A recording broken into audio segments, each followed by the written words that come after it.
Boy, what a roller coaster of emotions for Badger fans in this one. Starting off slow, Washington State gets out to a lead. Badgers come storming back behind the arm of Tanner Mordecai, and then not being able to close the deal in key plays and in key spots at the end. What does this loss show us and teach us about what the future looks like for Wisconsin? From LA to Piscataway, all Big Ten all year long. This is Big Ten 10. This game was really split into three segments when you really look at the roller coaster ride. It went down, it came back up, and then a few plays, not being able to make a few plays, and then not being able to close the deal at the way end results in a loss, of course, for the Wisconsin Badgers. Let me focus in on the first segment of this game, and this was kind of a big chunk, right? The first half and change was kind of this first segment where Washington State was feeding off the energy in the building at Martin Stadium. And when Wisconsin was not able to get pressure, they weren't able to dial up things and really get into the face of Cam Ward. Cam Ward was able to sit back there and he was able to do whatever he wanted to do and move up and down the field against this Badger defense. Boy, you can say what you want about Wisconsin so far, how they looked against Buffalo, and then, of course, in this loss against Washington State. But this is a team that needs to improve on the defensive side of the football. That was the key, of course, why they got down. So really the lack of the pass rush. And then when you have the type of system that Washington State has, Wisconsin just doesn't. I don't think they had the personnel in the secondary to be able to defend it. Now, they did a better job in segment 2, which we'll kind of talking about. That's the thing about this game, is that I could do a reaction of the beginning of the game and the end of the game where Washington State really did well. But the middle, the segment 2, I thought Wisconsin really rebounded. How they rebounded after getting down early, the Washington State, I thought was impressive both on offense and defense. But this is a 60-minute game, and Wisconsin played well just in a kind of a shorter segment of this game. So what else is it about segment 1 where the Badgers got off to a slow start? Boy, Washington State schemed them up on defense. They knew exactly what to do into slowing down this Wisconsin run game. And then that combined with Washington State getting ahead on a lead, Phil Longo says, we got to open it up. We got to throw the ball. They threw the ball over 40 times in this one, right around that 40 mark in this game, and they didn't have much of a run game, folks. Braelon Allen, at halftime had something like 2 carries for 4 yards. Chez Mellusi had a little bit more in this run game. But, folks, you need to be balanced for Wisconsin to be successful in a 60-minute game. I think that's the thing we learned. We learned Tanner Mordecai can throw the ball, right? This was a game where he protected the football. He made really good, accurate throws. He looked like a Sunday quarterback in this game against Washington State, but you need the run game. And I think that's one thing we really learned from Wisconsin in this game. If they don't have that run game to really balance the thing out, this is not a complete offense. And this is not a complete team. But you got to give a lot of credit to the Cougs for doing what they did and really shutting down this Wisconsin run game for pretty much this entire game. They were able to get a few decent runs, but overall, Washington State did a great job, and that kind of took Wisconsin out of the rhythm, what they wanted to do there in that first segment, the first half of this football game, and then what Washington State, of course, was able to do on offense. That's that part. Then you move on to segment 2, right? This team down 24-9 early in the second half. Washington State was doing good things, and then Wisconsin started to turn this thing around.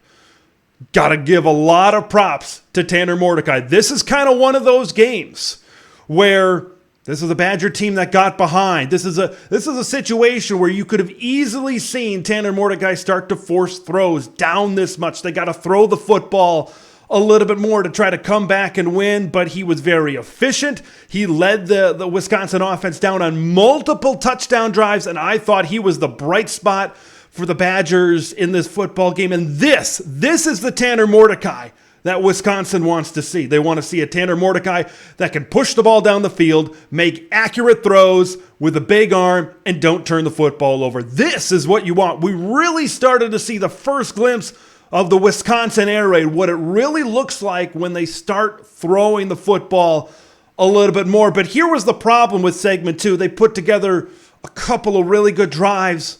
But in the end, in some of these football games, it's who makes the play. One play here, two plays there. A failed 2-point conversion. Later on, just missing by just a little bit on a third down where Tanner Mordecai just missed the throw by a little bit, had one-on-one coverage, and just missed it.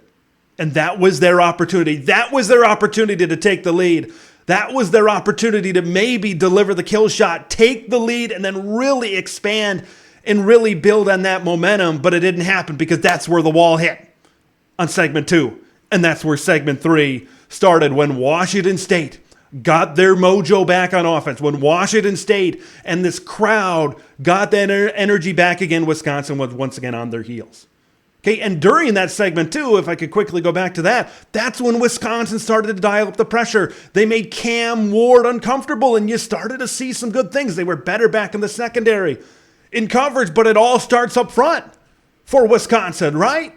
When they can't get pressure from this defensive line, from this front seven, and Cam Ward was able to sit back there, decipher through everything, and make his throws to the plethora of good wide receivers that they had at Washington State, that's when Wisconsin started to struggle. That's when Wisconsin had trouble back there in the secondary. That's when Washington State was able to continue to move the football down the field. Boy, you really saw what happens when Wisconsin does not have a balanced offense. Okay, as good as Tanner Mordecai was, and right, this was a learning experience. I think we learned a lot from this game for the Wisconsin Badgers. When Wisconsin doesn't have that run game, the balance in the offense fades away. And as good as Tanner Mordecai was, I still think you need a solid run game. And it was the lack of that physicality, that push, that run game, whatever it was, in their inability to run the football, that was a big key and might have been the thing that cost this Wisconsin Badgers the game in the end. So what did we learn? What did we learn about Wisconsin? It's reality check time. It's reality check. Okay, this defense needs to get better.